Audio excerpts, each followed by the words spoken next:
तो second mock 65 आ रहा। और ये हमारे मॉक्स थे। अब हाँ, आपके मॉक्स थे। फिर उसके बाद क्या किया? उसके बाद मैंने गाप के मॉक्स दिए 2024। 2024 पे। हाँ, हाँ, क्या वहाँ स्कोर था? पे 48 49 में आया वापस से। और जो एक्चुअल एग्जाम था और गार्प का सैम्पल पेपर था, क्या एक्चुअल एग्जाम ज़्यादा टफ लगा या इजी लगा? एक्चुअल एग्ज़ाम मुझे थोड़ा इजी लगा एज कम्पेयर टू गाप मॉक्स पेपर। मेरे आसपास वाले जो सीनियर्स है उन्हें एक जन ने दिया था, ये टोल्ड मी कि FRM करो, ओके। अगर उसकी लाइफ में बहुत ग्रोथ होगी।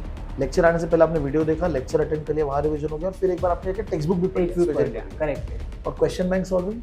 क्वेश्चन बैंक सॉल्व में एक हफ्ते के बाद करता था, क्योंकि वही टाइम पे हम लोग को याद रहती है चीज़ें कि हमने क्या पढ़ा था, लेकिन एक हफ्ते के बाद हम लोग को याद नहीं रहता हम लोगों ने क्या पढ़ा था प्रीवियस। राइट। तो मैं एक हफ्ते के बाद सॉल्व करता था question bank. Hello friends, hi, this is Ganesh Nayak. I help finance professionals and students to excel in their career and become a better version of themselves. And I also help students preparing for competitive exams in finance like CFA, FRM and SCR. And today I have with us one of my students. He's been able to clear the FRM level 1 May 2024 attempt and he's going to be talking about his journey of preparing for the exam. And this interview is going to be in Hindi. Okay, so we have with us Devdutt. Devdutt, thank you very much आप यहाँ पे आए और हमसे बात कर रहे हो अभी। तो ऑडियंस के लिए एक ब्रीफ के आपने जब डिसाइड किया कि एफआरएम देना है तो उसके पहले आप क्या कर रहे थे, क्या प्रोफाइल था आपका? मैंने चालू किया था MBA फाइनेंस किया हुआ था। Then I started working with XYZ bank.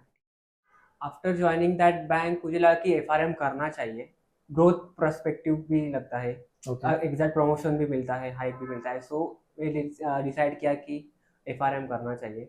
Then I started कि वह कितना टाइम स्लॉट, अभी कितना टाइम लगेगा अपने को FRM करने के लिए, कितना पर आवर्स अपने को स्टडी करना पड़ेगा। वो सब एनालाइज करके मैंने आपके पास आया था कि मुझे FRM क्लियर करना ही है। ओके। सो वहाँ से हम लोगों का चालू हुआ था नवंबर मंथ में। बट जब आप सोच रहे थे तब आपके आसपास कोई ऑलरेडी दे रहा था एग्जाम?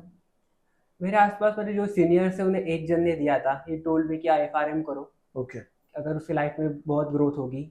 ओके। तो मैंने चालू किया था उसके बाद में। तो नवंबर में आपने अपना रिसर्च किया, आप मेरे ऑफिस में आए थे मुझे मिलने के लिए and आपने स्टार्ट सोचा कि मैं स्टार्ट करूंगा पढ़ाई। फिर वहाँ से आप फिजिकल लेक्चर आप आ रहे थे, तो आपने तभी से पढ़ाई सिंसियरली स्टार्ट कर दी या टाइम लग गया उसको? मैंने भी नवंबर मंथ में ज्वाइन किया था। हाँ। तो एक्चुअल मैंने दिसंबर मंथ से रेगुलर पढ़ाई चालू की थी, okay. Minimum 3 hours per day. Okay, 3 घंटे स्टार्टिंग से? स्टार्टिंग से, ओके। क्योंकि मुझे रिस्क नहीं, इतना इतना ज़्यादा अमाउंट हम लोग इन्वेस्ट कर रहे हैं, तो बराबर। I don't want to take any risk कि अब आप कुछ हमारे साथ ना हो। ठीक है। सो 2-3 आवर्स पर डे हम एक पढ़ाई करता था। तो जो आपका फ्लो कैसा था, जैसे मैं कुछ पढ़ाने वाला हूँ तो वो आप पहले देख के आ रहे थे वीडियो? आपके जो लेक्चर्स हम लोग को प्रोवाइड करते थे, वीडियो लेक्चर्स, हाँ। वो पहले मैं 1 दिन 2 दिन पहले देखता था। उसके बाद पूरा कंटेंट फिर से पढ़ता था इस वेजर में जो भी है। देन अगेन आपका जो लेक्चर में जो भी रिवीजन जो किया हुआ था तो आप फिर से पढ़ाते थे। देन वो पढ़ने के बाद फिर से घर पे जाके वही चीज पढ़ रहा था। ओके, तो मतलब कम से कम 3 बार आपकी 3 रीडिंग हो रही बार थी? तो मेरा रिवीजन आपके पहले आपके बाद हुआ रहता था। ओके, तो मैं जस्ट समराइज कर रहा हूँ, तो लेक्चर आने से पहले आपने वीडियो देखा, लेक्चर अटेंड कर लिया, वहाँ रिवीजन हो गया और फिर एक बार आपने टेक्स्ट बुक भी पढ़ टेक्स्ट बुक पढ़ लिया, लिया, करेक्ट है। और question bank solving? Question bank solve में एक हफ्ते के बाद करता था, क्योंकि वही टाइम पे हम लोग को याद रहती है चीजें कि हमने क्या पढ़ा था, लेकिन एक हफ्ते के बाद हम लोग को याद नहीं रहता हम लोगों ने क्या पढ़ा था प्रीवियस। राइट। तो मैं एक हफ्ते के बाद सॉल्व करता था वो क्वेश्चन बैंक। बट तभी आप पढ़ते थे कुछ? नहीं, वो आपको टाइम पे पढ़ता सीधा है solving? सीधा सॉल्विंग पे। ओके, तो जब सीधा सॉल्विंग कर रहे थे तो कुछ चैलेंज आ रहा था कि याद नहीं आ रहा है, या एक्यूरेसी कैसी थी? एक्यूरेसी पकड़ते चलो 50% के आसपास ही थी मेरी। ओके। क्योंकि मुझे पता था अगर मैं अभी पढ़ूंगा, अभी सॉल्व करूंगा तो 70-80% एक्यूरेसी आने ही वाली है। लेकिन इतना जो बड़ा पोर्शन है 60-70 जो भी चैप्टर्स है, वो एक ही दिन में हम लोग को याद करने होते हैं। बराबर। तो वहाँ पे प्रॉब्लम हो सकती है, तो मैं एक हफ्ते के बाद ही कर रहा था क्वेश्चन बैंक। ओके, और आपने रजिस्ट्रेशन कब किया गार्प में? कार पे मैंने रजिस्ट्रेशन अर्ली बर्ड में किया था, जनवरी मंथ में। लास्ट डे था, लास्ट डे पे कर दिया था। ओके, तब तक अंदाजन कितने चैप्टर हो गए थे? तब तक अंदाजन मेरे अराउंड 25 to 30 चैप्टर्स करेक्टली हो गए थे। श्योर। और आपको क्लैरिटी थी चैप्टर्स में? क्लैरिटी थी। ओके, फिर उसके बाद कैसे पढ़ाई चल रही थी, मतलब एवरीडे चल ही रहा था पढ़ाई? 2 to 3 आवर्स आप बैठ रहे थे? 2 आवर्स मिनिमम मैंने चालू ही किया था दिसंबर में। दिसंबर, जनवरी, फरवरी, मार्च, अप्रैल में मैंने थोड़ा ज़्यादा पढ़ाई चालू किया था, क्योंकि नज़दीकी थी एग्ज़ाम। ओके। तो अराउंड 4 आवर्स पर डे के हिसाब से पढ़ता था अप्रैल में। आपका पोर्शन कब कंप्लीट हुआ, पूरा पढ़ के कब कंप्लीट हुआ? पूरा पढ़ के अप्रैल 15 के आसपास मेरा पूरा एक कंप्लीट हो फुल गया था, रीडिंग और full question reading. Solving? Question आज उसके साथ साथ ही मैं कर रहा था, एक हफ्ते के बाद। ये आज तो पढ़ा, एक हफ्ते के बाद क्वेश्चन तो सॉल्विंग 2021 तक आपका क्वेश्चन सॉल्विंग भी हो गया था। पूरा हो गया था। और उसके बाद आपने क्या किया, मतलब सेक्शनल टेस्ट दिए? मैंने सेक्शनल टेस्ट चालू किया था 20 अप्रैल के आसपास। तो ठीक है। आपके जो है टेस्ट वो मैंने 2-3 दिए। हम्म। उसके बाद मैंने गाप के नहीं, मैं मॉक्स नहीं बोल रहा, मैं बुक वाइज सेक्शनल टेस्ट बोल रहा हूँ, वो बुक, आपने? हाँ वो सेक्शन वाइज मैंने दिए थे, वो मैंने ओके अप्रैल मंथ में दिए थे। ओके, वो आपने मतलब रिवीजन किया था तभी? रिवीजन किया था मैंने। रिवीजन करके आपने सेक्शनल टेस्ट सेक्शन दिया, वाइज फिर उसके बाद आपने फिर रिवीजन करके मॉक दिया? फिर रिवीजन करके मॉक दिया था। बराबर, राइट? बराबर है। फर्स्ट मॉक में क्या स्कोर आया? फर्स्ट मॉक में मैंने दिया था 48 स्कोर आया था। कैसा लग रहा था? वो थोड़ा डिमोटिवेट हुआ था कि इतना सब पढ़ाई करके भी 48 का स्कोर आ रहा है। तो डिमोटिवेट हुआ था बहुत अच्छा था। ओके, देन अगेन क्या आई किया रियल फिर, क्या किया? मैंने देखा आई पेड ऑलरेडी गार fees and I have to do. Then revision किया फिर से वापस? रिवीजन फिर से किया।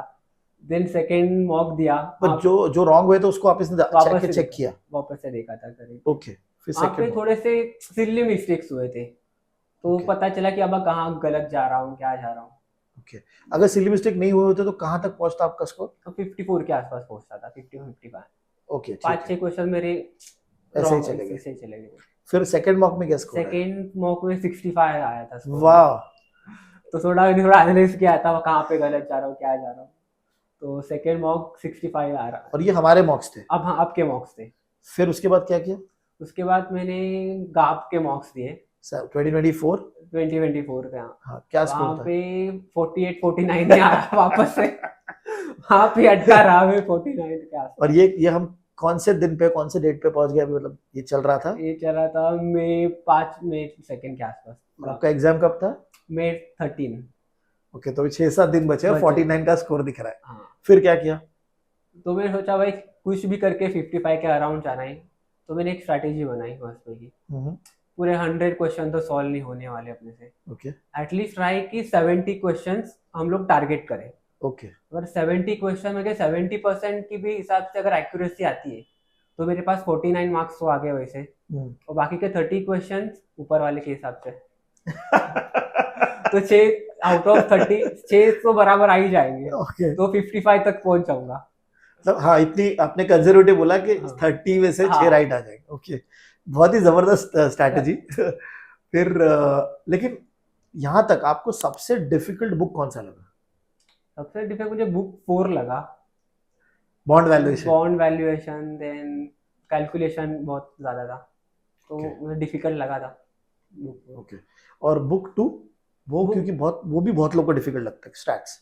मैं जब भी बचपन से था मुझे कौन सा अच्छा लगता था, तो वो बुक 2 मेरे Okay. लिए इजी था, मैनेजेबल था, कोई दिक्कत नहीं थी। ओके ओके, ठीक है। और ओवरऑल जब आप पढ़ भी रहे थे तो आपको कोई स्पेसिफिक चैप्टर ने प्रॉब्लम दिया कि अरे चैप्टर तो बहुत ज़्यादा ही कॉम्प्लिकेटेड है, ऐसा कुछ लगा था आपको कोई? जब भी आपने कभी पढ़ाया था वो टाइम पे हम लोगों ने पूरा 100% कॉन्सेंट्रेट करके पढ़ाई किया था, तो उससे डिफिकल्टी मुझे कोई लगा नहीं कौन सा चैप्टर रहेगा। ओके और कोई डिफिकल्टी लगता था हम वापस से जाके देखते थे कि अब कहाँ पे आपने सिखाया था वो पर्टिकुलर टाइम पीरियड में। ओके, तो डिफिकल्ट ऐसा चैप्टर तो मुझे कोई लगा नहीं। अभी जब आप एग्जाम में एंटर किया आपने, और ये आपके एमबीए के बाद फर्स्ट कॉम्पिटिटिव एग्जाम था, जी।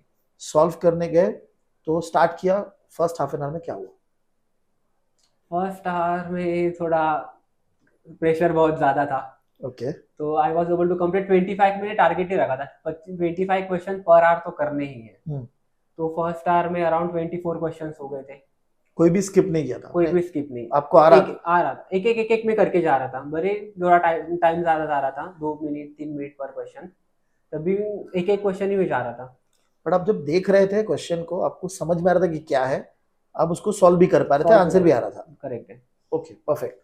और और कुछ क्वेश्चन भी ऐसा पैसा बहुत ज्यादा लेंदी थे, देन आया तो टारगेट की 70 क्वेश्चन पे टारगेट करना है, बाकी 30 तो क्वेश्चन उसको स्किप कर दिया आपने? स्किप कर दिया था। फ्लैग करके स्किप किया? ओके, तो अब उसके बाद फिर ओवरऑल आपको 4 आवर्स में आपके कब तक आपका 100 क्वेश्चन सॉल्व करके, आपको कितने टाइम तक? लास्ट के 1 सेकंड में। अच्छा, लेकिन फिर तो आपको आई रिव्यू टेकन, करने का टाइम मिला जो आपने हाँ फ्लैट? मतलब जो भी रिव्यू किया था, मतलब जो भी 100% अराउंड मैंने फर्स्ट स्लॉट में 70 क्वेश्चन 80 क्वेश्चन तो करेक्टली मार्क कर दिए थे मेरे हिसाब से, ओके या 20 क्वेश्चन मैंने फ्लैग करके रखे थे। वो ओके 20 क्वेश्चन भी मैंने फिर से रिव्यू जाके कर दिए, तो अराउंड लास्ट के 5 से या 2 सेकंड बचे थे, तो लास्ट क्वेश्चन उस पे हो गया था। बट अच्छा, रिव्यू करने के लिए कितना टाइम मिला? 20 minute, 25 minute? I taken 30 minutes for review. तो मतलब 3.5 आवर्स में आप पहुंच गए थे एंड पहुंच गया तक, था। और फिर आपने रिव्यू चालू किया। ओके। और 20 क्वेश्चन रिव्यू किए थे, तो ये ऐसे क्वेश्चन थे जिसको आपको वापस देखना था या फिर आपको पता ही नहीं था क्वेश्चंस? क्वेश्चन मैंने कहाँ पे तो देखा लग रहा था, मतलब ओके। वो पढ़ाई हुआ था, लेकिन वो टाइम पे इतना स्ट्रेस क्लिक। ज्यादा होता है कि याद नहीं आता है वो चीजें। कभी वो एग्जाम के विषय पैनिक हुआ सॉल्व करते? पैनिक तो वो स्टार्टिंग में 2 हाफ सेकेंड आवर के बाद हुआ था, क्योंकि इतना स्ट्रेच करके बैठना है 4 आवर्स ड्यूरेशन। ओके तो थोड़ा लोग बोला कि अब कितना और बैठना है, 2 घंटा हो रही, और 2 घंटा बैठना है। तो ओके ओके ओके थोड़ा टाइम पर बोला कि ठीक है चलो, 2 घंटा ही बाकी है, अभी नहीं तो कभी नहीं, चलो दे दो। ओके। और जो एक्चुअल एग्जाम था और गार्प का सैम्पल पेपर था, क्या एक्चुअल एग्जाम ज्यादा टफ लगा या इजी लगा? एक्चुअल एग्जाम मुझे थोड़ा इजी लगा एज कम्पेयर टू गाप mocks paper. Okay okay. Easy था। क्योंकि गार्प में आपको 49 आए थे, हाँ 49 आए और थे। यहाँ पे अभी आपका, आप कितना एक्सपेक्ट कर रहे थे जब एग्जाम से बाहर निकले? क्या स्कोर एक्सपेक्ट कर रहे थे? अराउंड 55 के आसपास है, नॉट मोर देन 55, 55 के आसपास। ओके, ठीक है। और अभी क्वार्टाइल्स क्या है? Second quartile in top 3 books and fourth quartile in 4 book. Okay, so 2 to 4, four triple two four. Triple two okay. 4 तो जैसे फोर्थ बुक आपको टफ लग रहा था, तो वो आप उसने थोड़ा आपको नीचे किया, नीचे लेकिन हो बाकी गया। फर्स्ट 3 बुक्स में अच्छा, ये एक्सपेक्ट किया था आपने इतना फर्स्ट तीनों बुक्स में? मतलब आप कॉन्फिडेंट थे? मतलब कॉन्फिडेंट तो था कि सेकेंड क्वार्टाइल तो आ जाएगा, लेकिन बुक 4 में मुझे थोड़ा कम क्वार्टाइल आ गया है, वो एक्सपेक्ट नहीं था। आई अच्छा। थॉट कि सेकेंड क्वार्टाइल भी उसमें भी आ जाए, एटलीस्ट थर्ड ओके क्वार्टाइल आए। ठीक है। Okay, wonderful. और ओवरऑल आपने पूरा स्वेजर कितने बार पढ़ा होगा, book, text book? Text book around पकड़ के चलो 5 टाइम्स मिनिमम। पूरा अच्छे से पढ़ा पूरा ही अच्छे था? से top to bottom 5 okay. Times. बहुत लोग ये सोचते हैं कि बहुत फार्मूलाज है, याद नहीं होते, तो उसके लिए आपने क्या किया, कुछ किया ऐसा? वहाँ पे देखो फॉर्मूलाज तो क्रिटिकल फॉर्मूलाज हैं, हाँ। वो अपने को आने वाले हैं नहीं, हम्म, वो रिमूव कर दो। जो बेसिक कॉन्सेप्ट जो आपने बताया था फॉर्मूलाज पढ़ के जाओ, बेस ऑफ वही थोरोली पढ़ के गया था एवरीथिंग। ओके तो याद भी थे, ज़्यादा फार्मूला है थे भी नहीं, हार्डली 25 20 25 फार्मूला थे। हम्म, और वो फार्मूलाज मैंने ऑलरेडी 11 12 पे भी देखे हुए थे, okay and I like cons, तो ओके। मैनेजेबल था। ठीक है, वंडरफुल। अगर मैं आपको बोलूँ अभी 3 टिप्स देने के लिए आपके एक्सपीरियंस पे ऑडियंस को, कि कैसे पढ़ना चाहिए, कैसे आप पढ़ के क्लियर कर सकते हो FRM लेवल 1 एग्जाम, क्या होगा? एक चीज़ है कि कंसिस्टेंसी बहुत इंपॉर्टेंट है। हम्म, आज पढ़ाई किया 2 घंटा, कल नहीं किया तो नहीं कर होने वाला कुछ। कंसिस्टेंट आपको पढ़ाई करनी पड़ेगी, देन राइट। ही you can able to clear. Second thing कि एग्जाम में पैनिक मत करना, भले कितने भी टफ क्वेश्चंस आए। ये आजू बाजू ओके मतलब हो रहा, देख रहा था लोगों को फ्रस्ट्रेट होते हुए, ओके मैं और भी ज्यादा फ्रस्ट्रेट हो रहा हूँ। बोला ठीक है चलो, फ्रस्ट्रेट कभी मत होना। ओके, एंड थर्ड थिंग कि खुद के ऊपर भरोसा रखो, हो जाएगा क्लियर। वंडरफुल। और जब आपने स्टार्ट किया था, जब आप आए थे ऑफिस में, तो लग रहा था कि फर्स्ट अटेम्प्ट में निकल जाओगे, ऐसा थॉट था क्या फर्स्ट? जो मैंने रिव्यू किया था बुक्स को, ज्वाइन करने से पहले मैंने 1 महीना जस्ट बुक्स देखे थे, हम्म, कौन से कॉन्टेक्ट से क्या है। Then I was able to कि अब ठीक है, ऑलरेडी एमबीए में जो पढ़ा हूँ वही ऑलमोस्ट इधर ही है, बट थोड़ा इन डिटेल में है एफआरएम में। तो आई वॉज कॉन्फिडेंट कि ठीक है हो जाएगा। Okay okay, wonderful. I mean ये कॉन्वर्जेशन बहुत हेल्प करेगा स्टूडेंट्स को, बिकॉज आप वर्किंग हो, वर्किंग के साथ जो आपने बताया कि आप कब रात को आके बैठ रहे थे पढ़ने के लिए, हर रोज 2 घंटा 3 घंटा, तो वो भी कर सकते हैं, वो भी क्लियर कर सकते हैं। और एक पर्टिकुलर तरीके से अगर आप पढ़ते हो, एक पर्टिकुलर स्ट्रैटेजी से पढ़ते हो, तो आप भी लगभग इस लेवल पे पहुंच के 222 एटलीस्ट आप लेके क्लियर कर सकते हो। तो वंडरफुल, ये कॉन्वर्जेशन बहुत हेल्प करेगा जी स्टूडेंट्स को आगे। Thank you very much, thank जी you. Sir, thank you so Right. Much. Bye.